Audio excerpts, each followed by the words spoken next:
Sirih berlipat sekacip pinang, sirih dari Pulau Mutiara. Pemanis kata, selamat datang. Awal bismillah, pembuka bicara. Assalamualaikum warahmatullahi wabarakatuh dan salam sejahtera.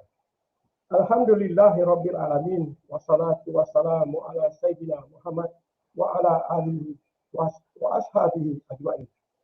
Alhamdulillah, bersyukur kita kehadrat Ilahi kerana dengan limpah izinnya dapat kita bersama-sama lagi dalam menjayakan seminar pendidikan Institut Pendidikan Guru Kampus Sarawak pada tahun 2021. Bulan mengambang cantik berseri, mari dilihat di dalam taman.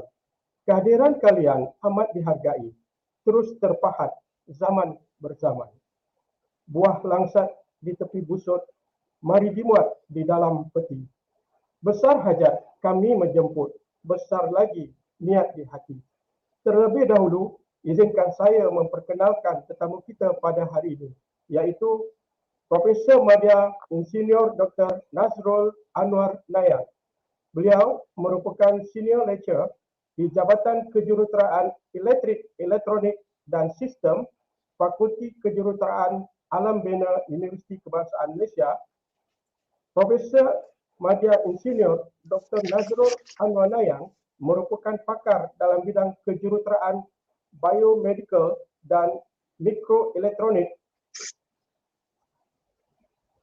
Beliau memiliki kelayakan Bachelor of Engineering Information and Communication Engineering dari University of Tokyo pada tahun 1998. Diikuti Master of Engineering Electric and Electronic Engineering Division dari Jaifu University juga dari Jepun pada tahun 2008, dan beliau menamatkan pengajian beliau dalam Doktor Falsafah dan memiliki Doctor of Philosophy in Engineering, Electronic and Information System Engineering Division juga dari Jaifu University Jepun pada tahun 2011.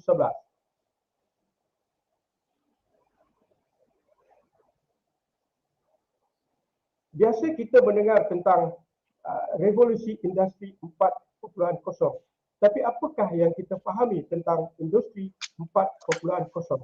Jadi secara ringkasnya, industri 4.0 adalah trend dalam dunia perindustrian yang menggabungkan teknologi otomasi dengan teknologi cyber. Trend ini katanya telah banyak mengubah gaya hidup manusia, termasuk perekonomian, dunia pekerjaan dan juga dunia pendidikan tanpa kita sedari, khususnya semasa kita berhadapan dengan pandemik COVID-19 ini. Jadi, bagaimanakah sebagai pendidik kita boleh mendepani cabaran IR 4.0 ini? Profesor Madya Insinyur Dr. Nazrul Anwar Nayan ada jawapannya. Mari kita sama-sama menghayati apa yang akan diperkatakan oleh beliau nanti. Jadi dengan tidak membuang masa, saya mempersilakan dengan hormatnya Yang Berbahagia Profesor Madya Insinyur Dr.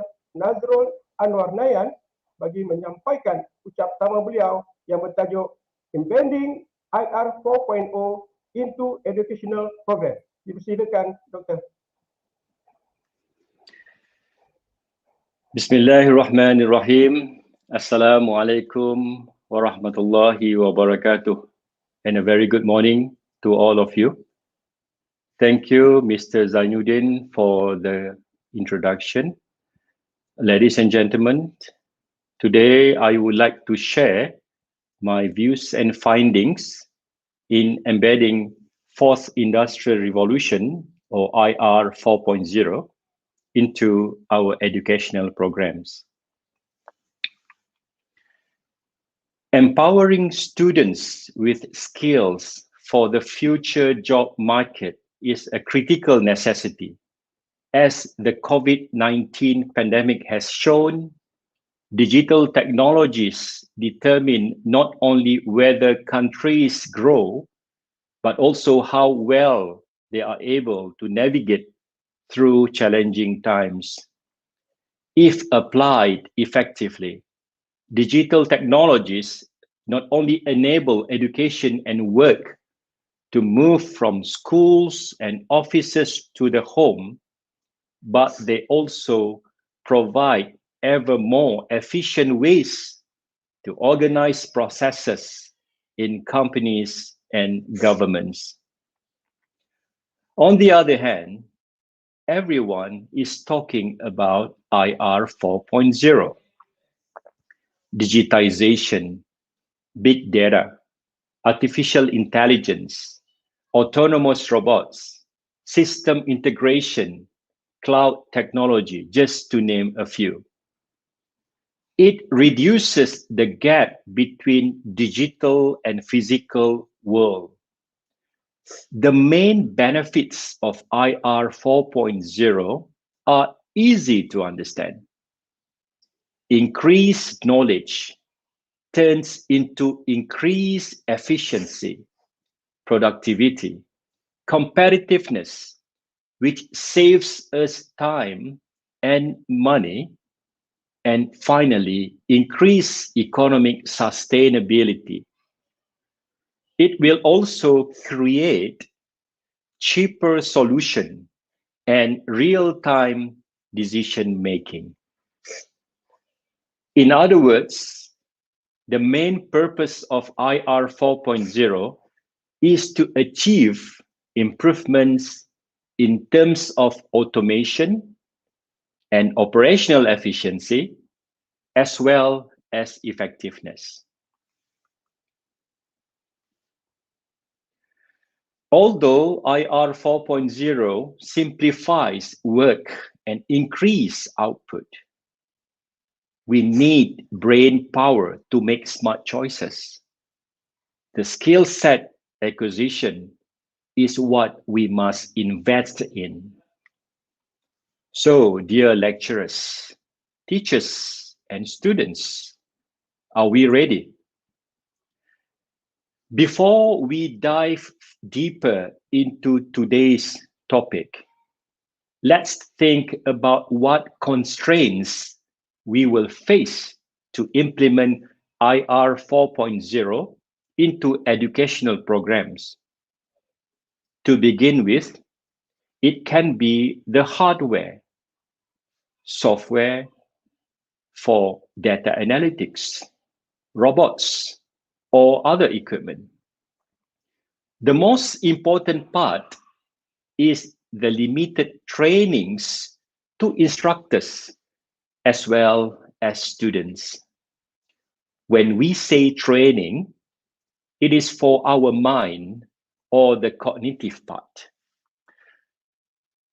According to Digital Riser Report 2020, which was released last week, they define a country's digital competitiveness in two main dimensions: its ecosystem and mindset, which means digital skills among active population. Vietnam ranked first in Asia Pacific. China is in the second place. Malaysia, number 15. In this talk, I will start with Sharpen the Soul concept, followed by the act of thinking.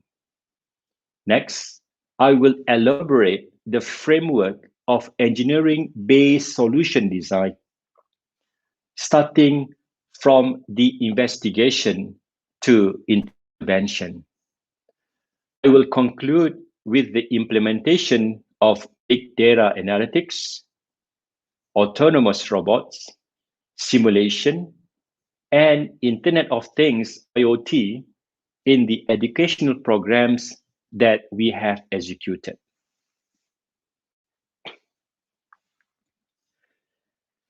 In year 2002, the company where I work for sent all the stuff for the 7 habits of highly effective people training. The content was based on the New York Times bestseller book written by Stephen Covey, published about 31 years ago. Now over 40 million copies sold. Be proactive. The first habit states that we are the programmer, not a program. The second habit, begin with the end in mind, teaches us to plan or imagine. In the execution phase, the third habit, it starts with put first things first, showed the importance of prioritization with an orderly algorithm. Next, the fourth habit, seek first to understand, then to be understood. Tell us why we need to listen first, then talk. The fifth habit, think win-win. And the sixth, synergize. Teach us the role as a team member. The last habit, which I like the most, is sharpen the soul. That is to give the 4 dimensions in our life a self-renewal routine. The 4 dimensions are the physical, social/emotional, mental, and spiritual. Abraham Lincoln once said, "Give me 6 hours to chop a tree, and I will spend the first 4 sharpening the axe." We are busy with our life. We sometimes forget the self-renewal things. Attending a talk like this can refresh our mind and allow us to think better. The renewal that I plan to focus today is the mental domain, which is the learning part. The mental domain is used when we operate our most valuable thinking skills to do things like solving complex problems.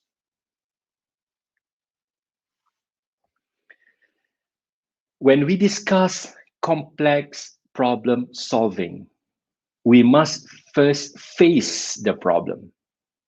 During lectures, only necessary basic inputs should be given to the students.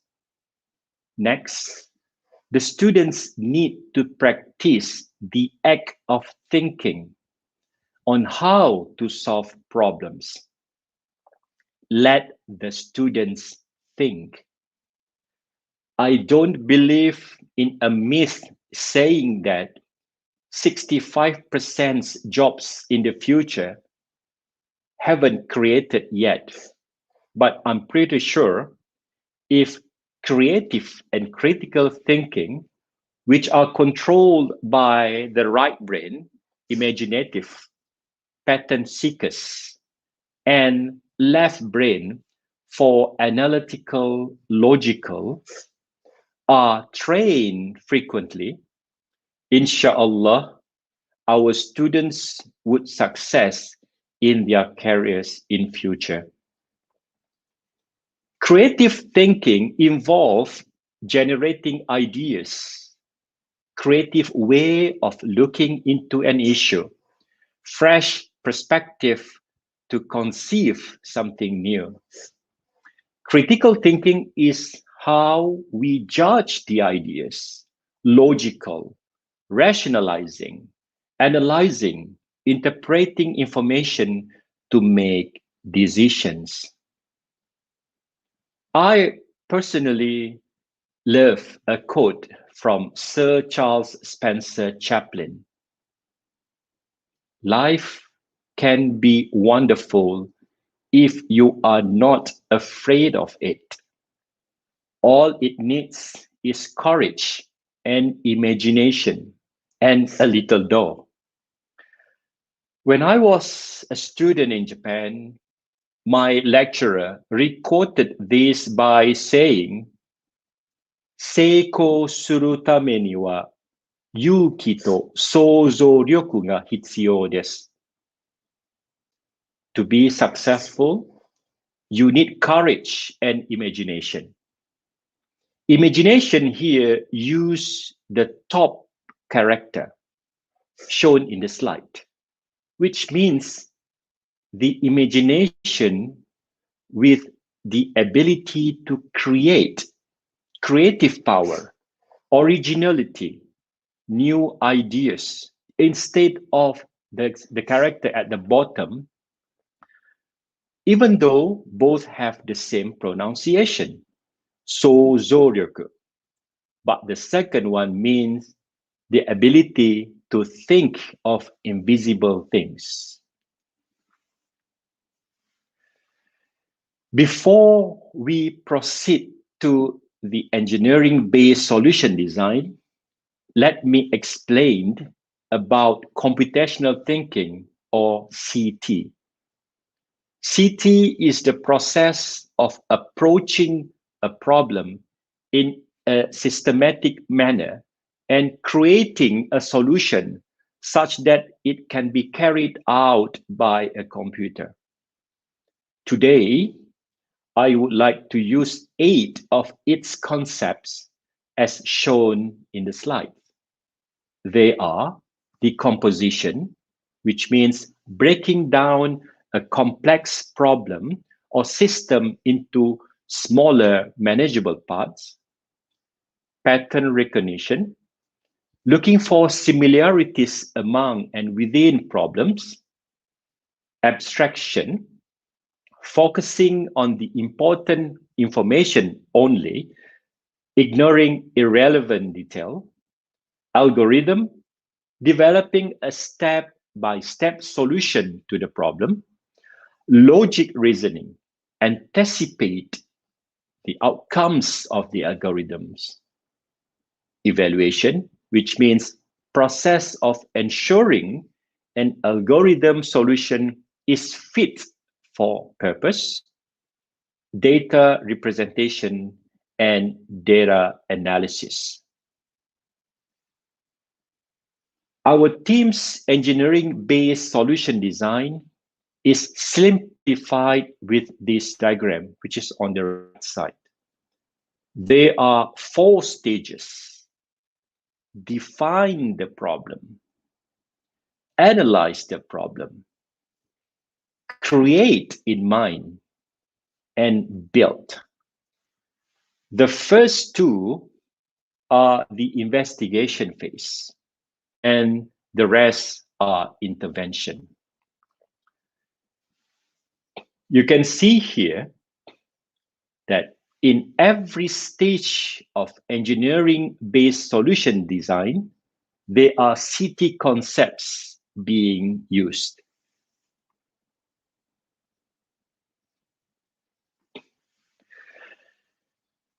Let me share one problem statement. A robot that has just landed on Jupiter has a damaged GPS module. This is a disaster to the current mission, as the scientists could not trace the location of the robot. The task of this robot is to take real-time videos. Fortunately, the light, ultrasonic, and color sensors are working fine. The solar power system is functioning well too. The scientists have no clue on how to trace the robot and how to move it from one station to the other. We will use this problem for the next 2 slides, defining and analyze problems. Using this example given, first, students must define the problem. To do this, it is good if our students could visit the place, if possible, but impossible for the Jupiter case study. Therefore, they can interview the people who are affected, in this case, the scientists, analyze some photos taken by the satellites, sound recordings, or read the problem statement like what we have just done.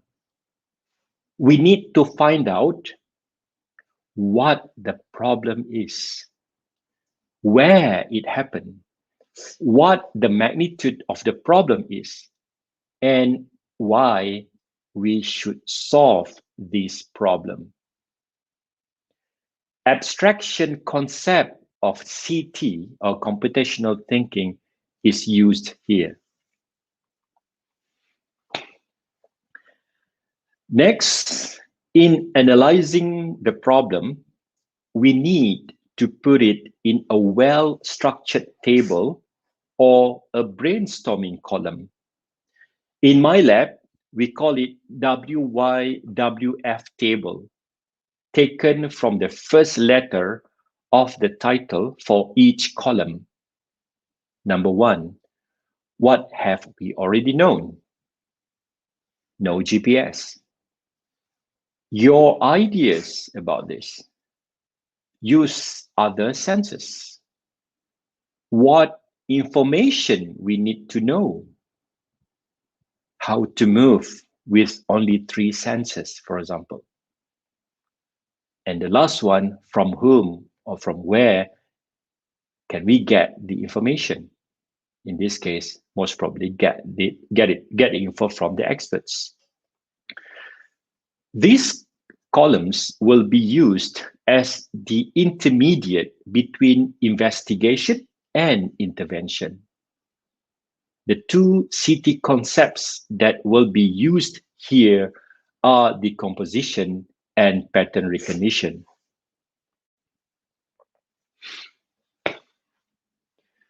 We start intervention phase with the idea giving. In choosing solutions, all ideas must be in a form of visualized data. It can also be in a freehand sketching or drawing. This freehand visual communication is important because it connects our hands to minds. I saw one of the participants in this seminar used Russian theory of inventive problem solving, TRIZ, to create in mind. We depend on intuition and the existing knowledge of team members, and its results are often unpredictable and unrepeatable. TRIZ, however, is a problem-solving philosophy based on logic, data, and research, rather than on intuition. Alhamdulillah, in 2012, our team, which represented UKM, was the second runner-up for national TRIZ competition. The concepts of CT that will be used here are data analysis, algorithm, and logic reasoning. At the build phase, a model or a prototype will be constructed. In data analytics, we will train. Mohon maaf kepada sidang hadirin, kita mengalami sedikit gangguan di peringkat pembentangan kita. Setakat ini ada gangguan sedikit lah, jadi kita harap saudara-saudari bersabar. Okay, so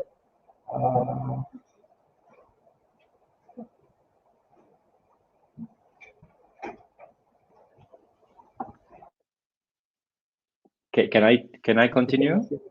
Ya. Sekarang kita boleh bersama lagi dengan Profesor, silakan Profesor. Saya teruskan, tadi ada sedikit gangguan. Thank you, Mr. Zainuddin. At the build phase, a model or a prototype will be constructed. In data analytics, we will train, test, and validate the model. Testing and refining the prototypes will also be carried out at this phase. This is where the students will undergo formative assessments. The city concepts that will be used or will be utilized here are evaluation and data representation.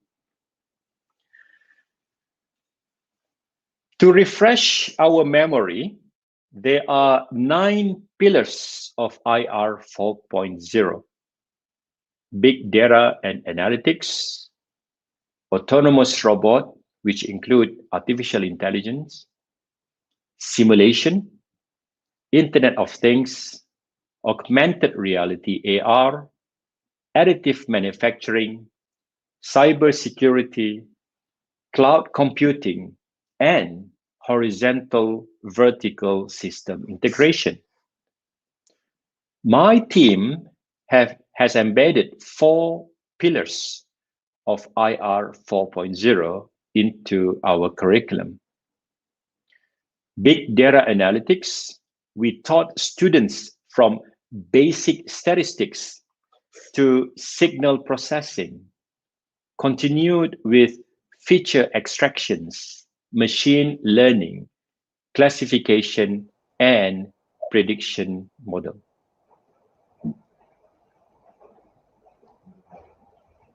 Kita masih boleh teruskan, Dr. teruskan. Thank you. Gangguan, kita ada sedikit gangguan tadi di sini berkaitan dengan talian internet kita lah. So, teruskan, Profesor. Thank you. Big data and predictive analytics are my team's key research area at UKM.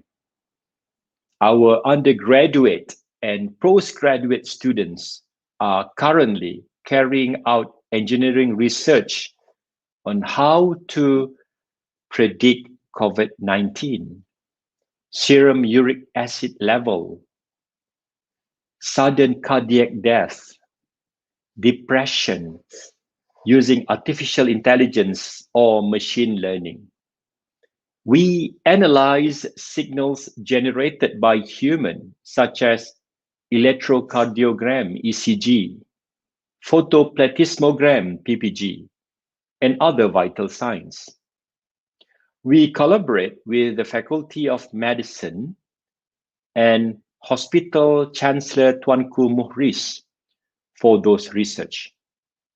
We perform our analysis using MATLAB and Python. Alhamdulillah, we managed to develop highly accurate prediction models, which had been published in a few peer-reviewed journals. For autonomous robots, include AI, we have trained students as young as 9-year-old children on Arduino microcontroller and M-block robotic programming using Scratch. Our impression, school children would always excited by robots. We don't have to use high-end or expensive robots. Low-cost, programmable microcontroller, which can be connected to sensors as the input and outputs, such as rotating the DC motor. Lain sekarang ini, maklumlah cuaca pun agak tidak begitu baik setakat ini. Saya rasa, okey, kalau kita terus sebentar lagi, kalau kita masih dapat lagi menghubungi Profesor. Ya, saya masih dengar. I can still hear you. Okay. So, thank you. Low-cost programmable microcontroller, which can be connected to sensors as the input and output such as rotating or moving the DC motor, display sentences on LCD, play music, and so on is enough. The main focus when operating an autonomous robot is how the students solve the problem using the described engineering-based solution design and achieve the final goal.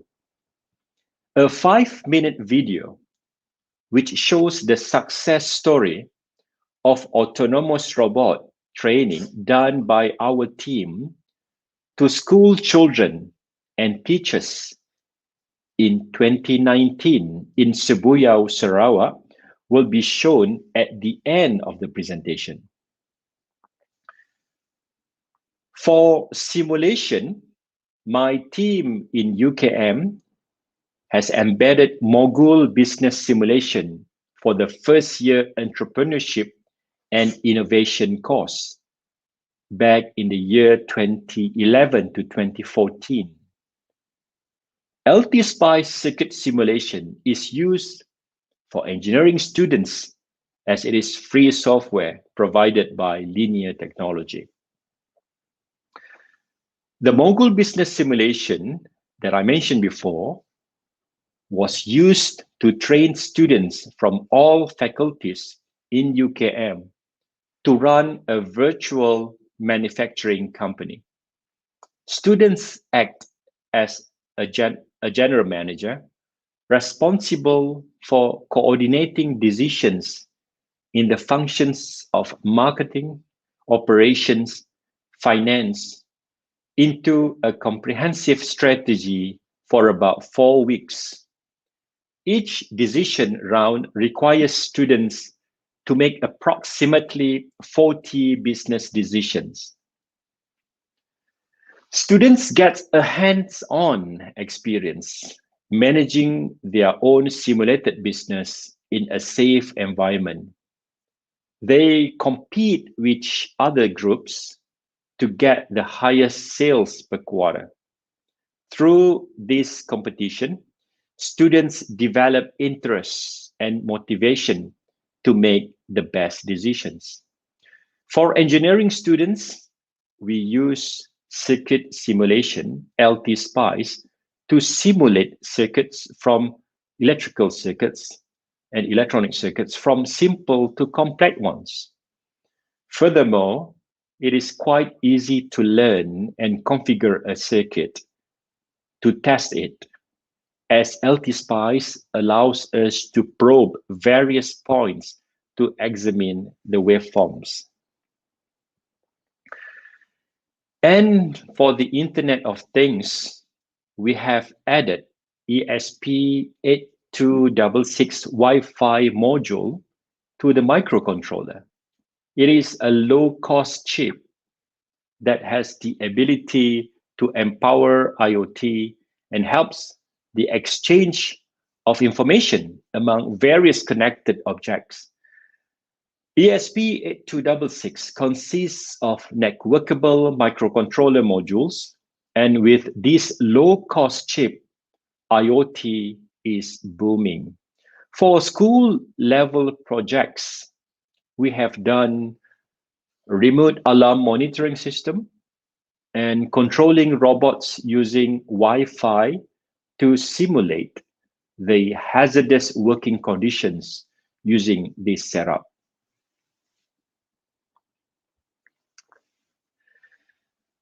As in other courses run by the schools and universities, the engineering-based solution design is to be executed after the explanation of the learning outcomes to the students and reflections after the implementation.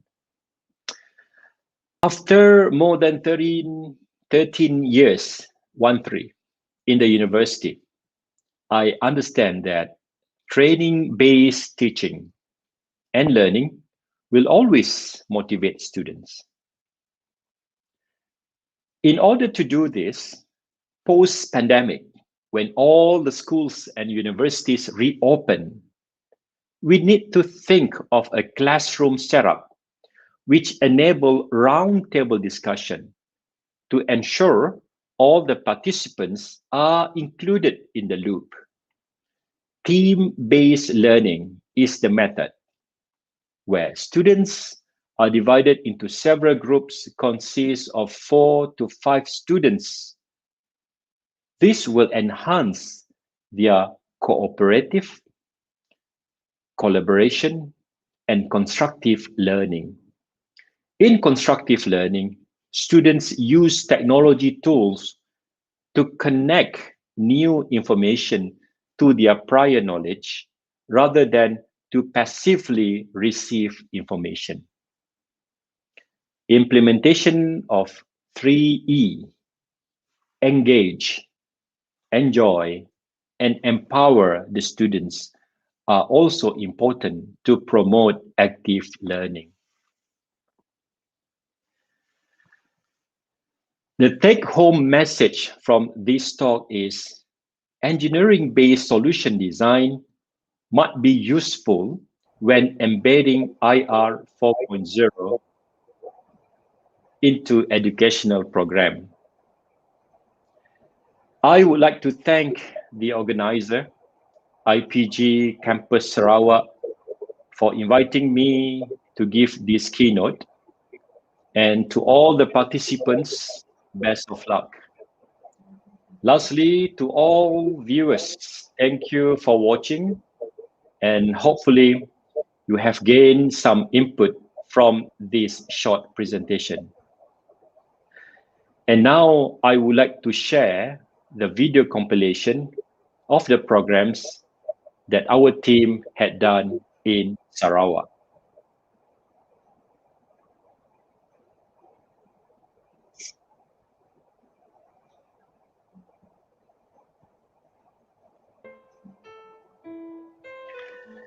In 2019, funded by Sarawak State Legislative Assembly of Sibuyau, my team conducted a 15-day training on robotic programming to 75 school children and 25 teachers from 18 primary schools and 1 secondary school in Sibuyau, Sarawak. We divided the participants into 3 groups. Each had a full 5-day training, starting from the theory of computational thinking, followed by city activities, both unplugged and plugged in. They were taught and then hands-on the engineering-based solution design. They started by defining the problems, analyze them, create. Yes? Kita ada sedikit masalah dari segi sound system di sini, so kita akan mainkan sekali lagi kita punya video. Macam mana? Bolehkah doktor? Sure. Boleh, silakan.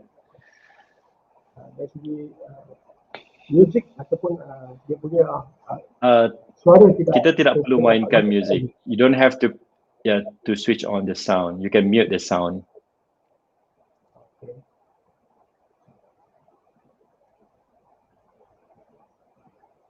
Thank you.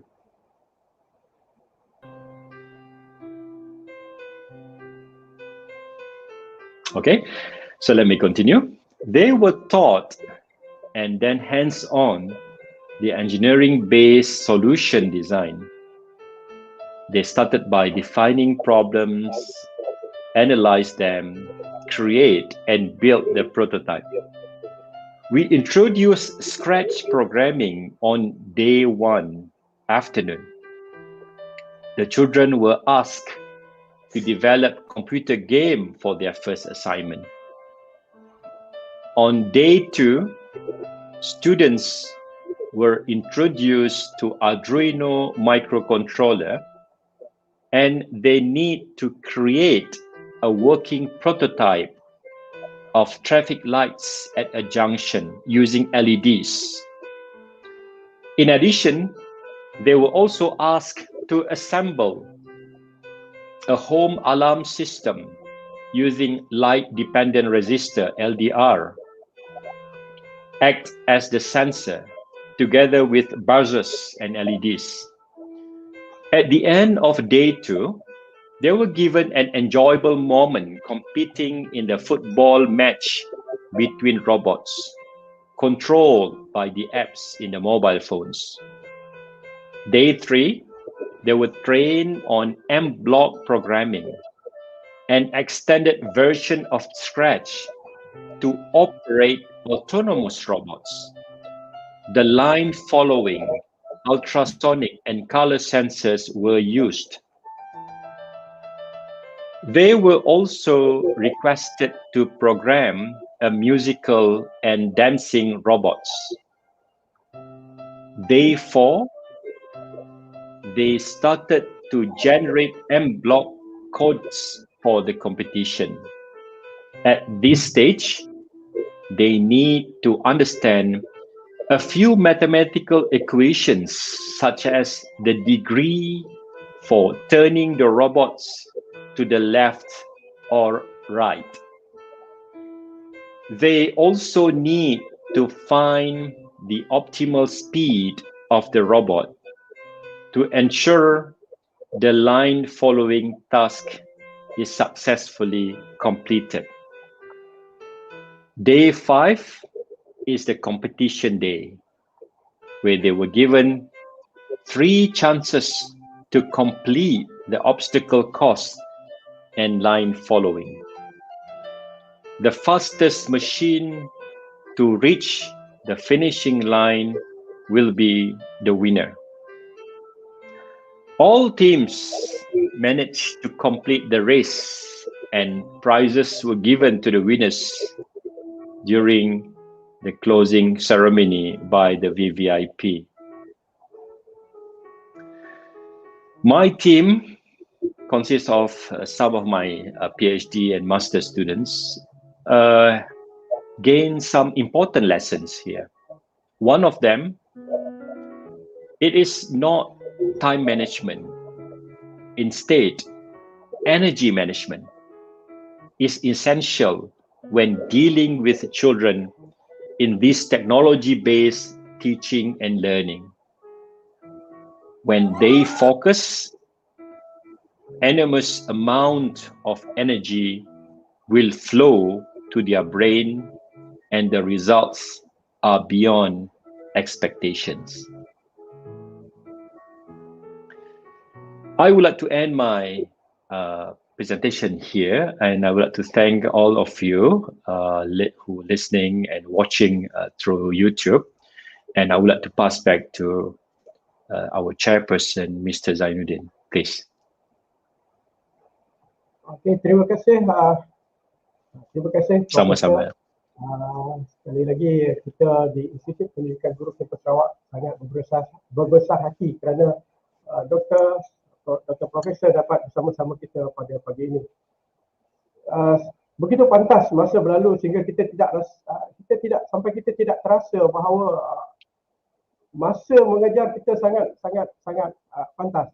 Jadi dalam kita menghadapi perubahan hari ini di dalam Revolusi Industri 4.0 ini, kita dapati bahawa salah satu target ataupun salah satu kaedah di mana proses pengajaran dan pembelajaran berlangsung semakin menarik, semakin bermakna apabila guru-guru dapat mengkoordinasikan antara penggunaan teknologi moden dengan pencapaian murid-muridnya di sekolah. Tapi walau bagaimanapun, Profesor, di sini ada sedikit persoalan mungkin yang boleh saya utarakan, iaitu kalau kita lihat apakah pandangan Profesor bagaimana cara terbaik pendidik dapat mengadaptasi IR 4.0 ini di dalam amalan pengajaran dan pembelajaran, di dalam amalan pengajaran dan pembelajaran terbaik di dalam kelas mereka. khususnya yang berada di kawasan pedalaman. Kita sedia maklum bahawa kawasan pedalaman ini serba kekurangan, serba orang kata serba tidak mencukupi kalau dari segi data internetnya, dari segi kemudahan-kemudahan elektronikalnya. Jadi apa pandangan doktor kalau boleh kita berkongsi sama bagaimana guru-guru atau para pendidik dapat membangunkan idea supaya IR 4.0 ini boleh kita bawa ke kawasan pedalaman. Silakan doktor. Terima kasih Tuan Zainuddin. Satu soalan yang amat baik. So izinkan saya akan bercakap dalam bahasa Melayu selepas ini untuk jawab soalan ini. Okey, berkenaan dengan soalan Tuan tadi, cabaran yang besar bagi guru-guru, tenaga pengajar di kawasan-kawasan pedalaman yang mana kita experience baru sekejap tadi, di mana terputusnya connectivity internet disebabkan oleh cuaca yang tidak berapa elok dan sebagainya, dan juga especially di kawasan-kawasan pedalaman kita tak dapat coverage daripada carriers ataupun daripada carriers telekom. Jadi itu adalah cabaran yang amat besar. Kami memang ada experience, kami memang pernah mengalami cabaran tersebut semasa program di Sibuyau, Sarawak, iaitu lebih kurang saya rasa kalau tak silap saya 100 km di utara Kuching. Di kawasan tersebut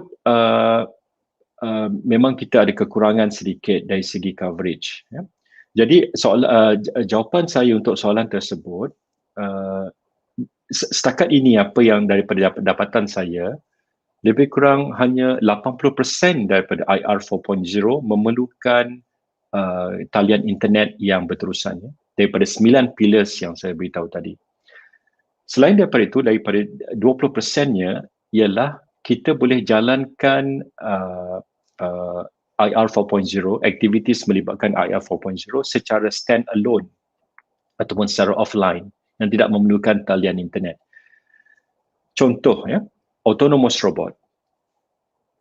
Memang betul semasa kita nak download kita nak download programs codings daripada internet, kita perlukan talian internet. Tetapi selepas kita dah ada semua dalam laptop ataupun PC, proses terusnya ialah semuanya ialah offline. As long as kita ada hardware robot tersebut dan kita dah ada downloaded ataupun kita dah save software di dalam hard disk misalnya, yang kita dah boleh run dalam laptop. Jadi tak perlu continuously perlu internet. Jadi antara cadangan saya ialah sekiranya memerlukan aktivitis sebegini, cari aktivitis yang tidak memerlukan internet yang berterusan. Internet yang berterusan. As long as kita ada coverage daripada mobile phone misalnya, semasa kami di Sibuyau, kebanyakan guru-guru menggunakan mobile phone masing-masing untuk download information, untuk open network kepada laptop student dan sebagainya. So as long as kita ada beberapa saja pun kita dah cukup untuk kita boleh optimizekan, kita boleh maximizekan penggunaannya. Tidak perlukan satu internet yang laju ataupun terlampau bagus. Jadi as long as ada programs yang kita dah download, kita boleh jalankan aktiviti-aktiviti seperti yang saya tunjukkan dalam video tersebut. Jadi usaha dan juga pencarian maklumat itu penting bagi pendidik-pendidik, insyaAllah. Saya doakan semua berjaya. Kalau ada yang merancang untuk melakukan projek sebegini, saya doakan berjaya, dan sekiranya boleh ada informasi yang diperlukan, kami di UKM bersedia untuk memberikan pertolongan, insyaAllah. Okey, Dr. Profesor, terima kasih saya ucapkan. Sama-sama. Kalau revolusi industri 1.0 kita tandai dengan meningkatnya ekonomi yang luar biasa. Selama 2 abad selepas revolusi industri, pendapatan per kapita negara di dunia kita lihat boleh meningkat sehingga 6 kali ganda. Sementara kita lihat dalam revolusi industri 2.0 pula ditandai dengan perkembangan tenaga elektrik dan tenaga penggerak. Teknologi pembuatan dan pengeluaran secara besar-besaran kita lihat. Ini kita boleh kata setiap negara ada teknologi ini selepas itu. Jadi antara lainnya telefon, kereta dan kapal terbang adalah contoh terbaik dalam orang kata revolusi industri 2.0. Kemudian apabila kita memasuki pula revolusi industri 3.0 dan ianya dicirikan oleh pertumbuhan industri berasaskan elektronik, teknologi maklumat dan otomasi. Teknologi digital dan internet mula diperkenalkan pada penghujung industri 3.0 ataupun IR 3.0. Sementara sekarang kita sudah berada di dalam revolusi industri 4.0 ditandai dengan perkembangan internet dan juga 3G. Dari 3G kemudian kita beralih kepada 4G dan seterusnya sekarang kita era 5G dan 6G. Jadi dalam industri 4.0 ini, teknologi pembuatan telah memasuki trend otomasi dan pertukaran data. Ini merangkumi sistem cyber, fizikal, internet, pengkomputeran awam dan juga pengkomputeran kognitif.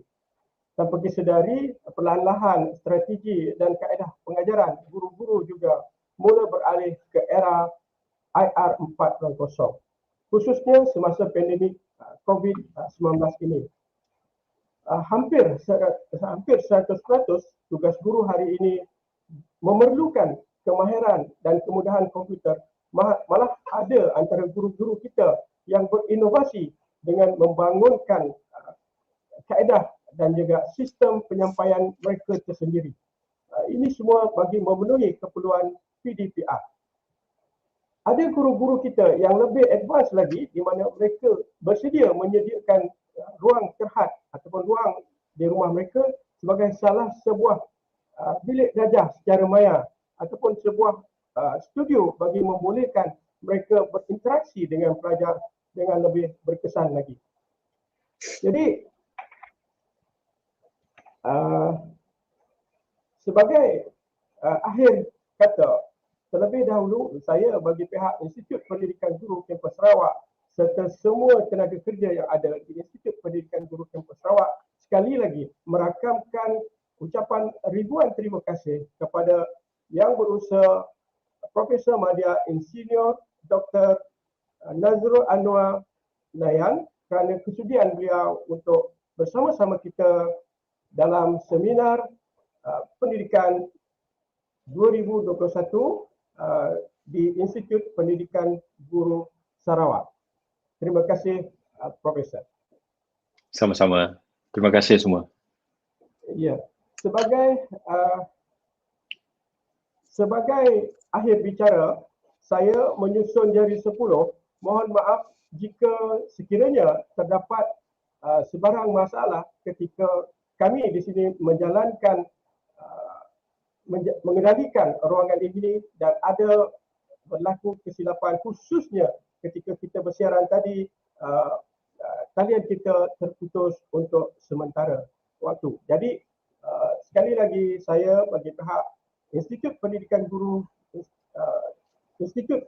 Guru Sarawak serta warga kerjanya mohon maaf terhadap kesilapan tersebut. Sampai jumpa lagi di e-SPeDIP yang akan datang.